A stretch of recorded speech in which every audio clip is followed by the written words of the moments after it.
What's up, guys, and welcome back to Gladiators Tribe, and today we're back with another racket review. God, did I miss these racket reviews. We have something special today. This is the new wilsonblade 98 V9 in this beautiful green color that I am very much digging. One of the most iconic control-oriented rackets as of right now, because there's just way too many players on tour using this, so I really can't wait to try it out. So without further ado, let's get into the specs.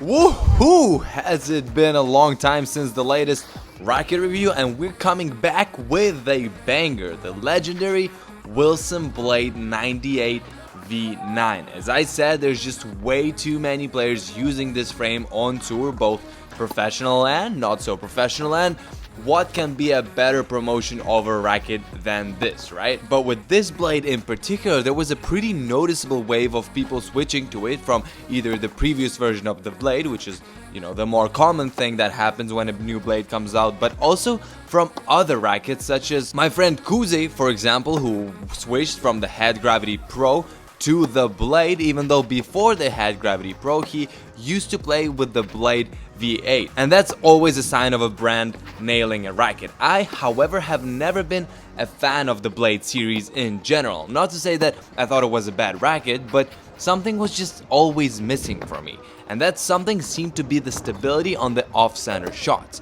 Because listen, Glads, although it might seem from the highlights on the channel that my level of tennis is somewhere in the ballpark of the big three, but in reality, I do sometimes miss the perfect sweet spot of the racket, and with the previous versions of the blade, this was a bit of a problem, as when I'd hit out of the sweet spot, the ball was just flying out of control. With the new V9 though, not only do you have the control of the ball on the off-center shots, but the sweet spot itself is much larger, or at least it seems like it to me. I'm getting similar vibes as with the exotic technology with Head. I get better feel and better stability, and that's always a yes please for me. What I really had to get used to was the power of this frame. With its 16x19 string pattern coming from an 18x20 Gravity Pro, it was a bit of a challenge for me to land certain balls inside the court, especially on the serves.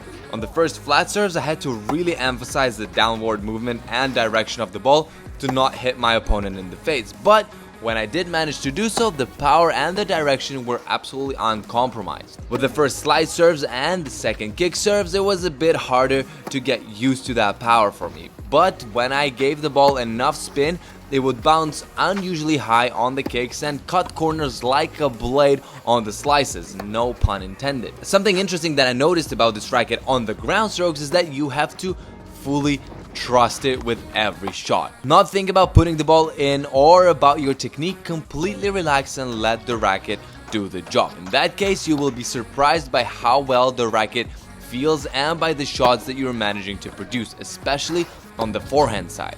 However, if you develop certain trust issues with it, just like in any romantic relationship, it's gonna go nowhere. You'll keep missing the sweet spot and you will be struggling to control the power, and you'll just feel bad on every single shot. So my advice, figure out the right tension for you, and as well as of course the right string, and let yourself get carried away by the magic of the Blade V9. Trust it completely and you'll be very satisfied. As I said, that's mainly the case with the forehands. Backhands, especially two-handed, you can integrate a bit more of your own will into the shot and be able to get away with it, because in general the backhand is a more strict and tense shots in terms of movement, and you can't really make it flow.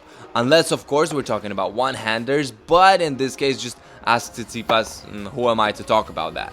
Volleys, boys and girls, and I really liked it here. Once again, bigger sweet spot, always good, better stability, always good, and plus it is very maneuverable, so yeah, definitely a plus for me at the net. And to wrap this up, of course I have to mention the new paint job, because I absolutely love it, but Wilson rarely messes up with the design of their rackets, as we all know. Blah, stop it. Okay, exceptions definitely apply. But to summarize, if you're looking for a control-oriented and stable but at the same powerful racket, Glads, I don't think there's a better option than the Blade V9. Like always, if you want to try it to test, or if you're already convinced and want to buy one, The link to get it is down in the description below together with our exclusive discount code, so don't forget to use it to save some cash. And now, onto the grades.